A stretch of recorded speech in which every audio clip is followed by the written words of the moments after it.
मेरा अपील है कि आपको ये सरकार को गवर्नमेंट से गिराना पड़ेगा, बीजेपी को गवर्नमेंट से पावर से हटाना पड़ेगा, तब जाके हम लोग सही तरीके से अपने कॉन्स्टिट्यूशन के हिसाब से रह पाएंगे, जी पाएंगे। मैं पॉलिटिशियन नहीं हूं, लेकिन मेरा अपील ये है। आपने अगर मीडिया में खबर पढ़े हैं तो आपको लगा होगा कि एक क्रिश्चियन क्यों आया इधर मुझसे बात करने के लिए, क्योंकि क्रिश्चियंस ने तो पार्लियामेंट में सपोर्ट किया है। मैं दिल्ली का एक कैथलिक लीडर हूं और ये एक साफ कराना चाहता हूं आपसे, क्रिश्चियंस ने इस बिल को सपोर्ट नहीं किया है।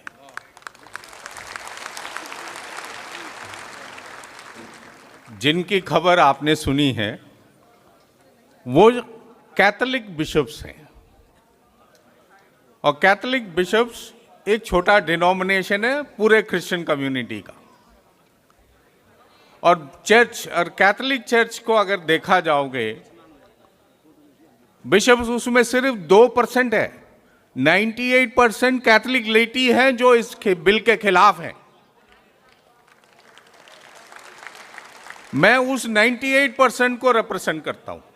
कैथलिक बिशप्स जो केरला से हैं, जिन्होंने ये रीजन दिया है कि वहां पे 600 कैथलिक फैमिलीज हैं, क्रिश्चियन फैमिलीज हैं जिनके लिए प्रॉब्लम हो रही है, लेकिन वो केरला का जो वाकफ बोर्ड है उन्होंने आश्वासन दिया उनका देखभाल करेंगे।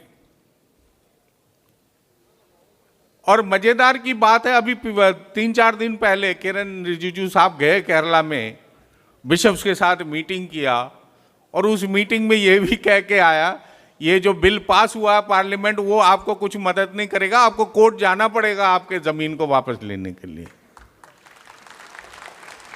तो बिल को सपोर्ट करने का फायदा कहां से हुआ है, आप ये बताएं। मैं भी कैथलिक बिशप्स कॉन्फ्रेंस का एग्जीक्यूटिव कमेटी मेंबर हूं। मैंने बिशप्स को सवाल किया, क्या आप जिस तरीके से इस समय ये जो बिल लाया है,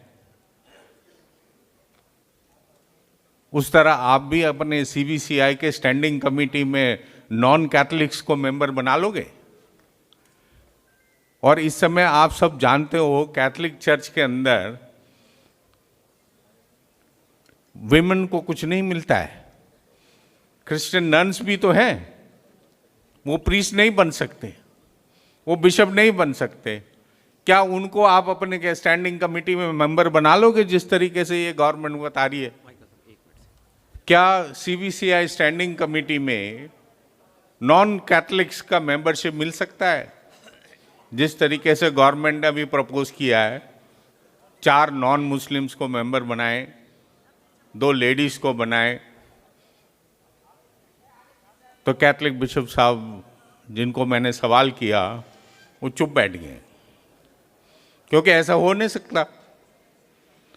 वहां पर कैथलिक बिशप्स कॉन्फ्रेंस में प्रीस्ट भी नहीं बन सकते मेंबर, सिर्फ बिशप्स ही बन सकते हैं मेंबर।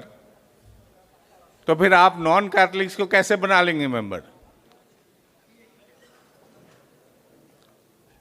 यह भी आपने खबर पढ़ा होगा कि कैथलिक चर्च के पास सबसे ज्यादा जमीन है देश के अंदर। चर्च पूरा एक बॉडी नहीं है जैसे पर्सनल लॉ बोर्ड हो गया या वाकफ बोर्ड हो गया, तो लेकिन चर्च का हर अलग जगहों में अपना अपना जमीन है, वो सब एक का कोई मालिक नहीं है।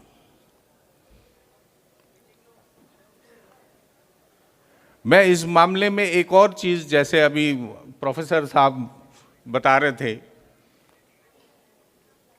2014 में जब ये सरकार में आए,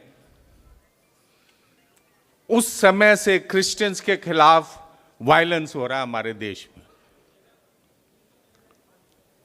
2014 में 100 के करीब इंसिडेंट्स हुए, 100 के करीब क्रिश्चियंस को अटैक हुआ प्रैक्टिस करने का उनका फेथ। ये हर साल बढ़ता गया है। 2015 में 200 हो गया, फिर 300, 400, 500। पिछले साल 2024 जब खत्म हुआ 845 इंसिडेंट्स हुए। मतलब कि हमारे देश में रोज 2 क्रिश्चियंस को मारा जाता है। ये शायद आपको खबर में मिलेगी नहीं, क्योंकि खबरों में छापते नहीं है, ना दिखाते हैं। लेकिन हमारी मुलाकात 2023 में आपने सुना होगा या अखबारों में, टीवी में देखा होगा, प्रधानमंत्री ने अपने घर में क्रिसमस का लंच होस्ट किया। उस क्रिसमस लंच के लिए 1 हफ्ता पहला एक मीटिंग हुई मेरे साथ। बीजेपी का एक जनरल सेक्रेटरी है केरला से, अनिल के एंथनी, जो टी.के. एंथनी साहब का बेटा है। उन्होंने मेरे से डिस्कस किया कि प्रधानमंत्री के घर में जो लंच करेंगे, किस किस को इनवाइट करना है, आप आएंगे कि नहीं।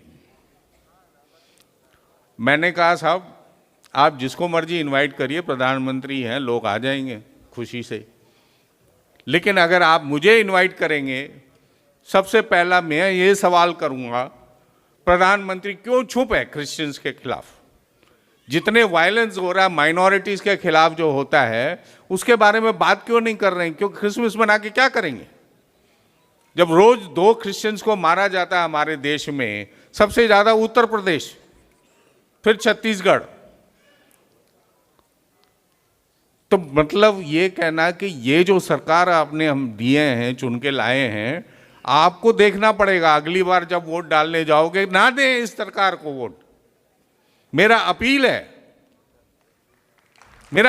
है कि आपको ये सरकार को गवर्नमेंट से गिराना पड़ेगा, बीजेपी को गवर्नमेंट से, पावर से हटाना पड़ेगा, तब जाके हम लोग सही तरीके से अपने कॉन्स्टिट्यूशन के हिसाब से रह पाएंगे, जी पाएंगे। मैं पॉलिटिशियन नहीं हूं, लेकिन मेरा अपील ये है, आज आपके साथ हुआ है, कल हमारे साथ भी होगा। हाँ, हर एक माइनॉरिटी मार्जिनलाइज के साथ होगा। तो ये मैं आप सबको सावधान करता हुआ थैंक यू बोलता हूं।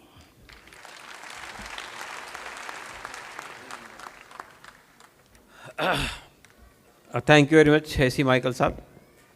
अभी आपने सुना कि इस लड़ाई में सिर्फ मुसलमान की लड़ाई नहीं है, बल्कि ये सब महसूस कर रहे हैं कि ये हम सब की लड़ाई है। और बुनियादी तौर पे ये हमला मुल्क के दस्तूर पर, मुल्क के संविधान पर हुआ है। और संविधान पे अगर हमला होगा तो सिर्फ एक ही वर्ग मुतासिर नहीं होगा, सबके साथ नाइंसाफ़ी होगी।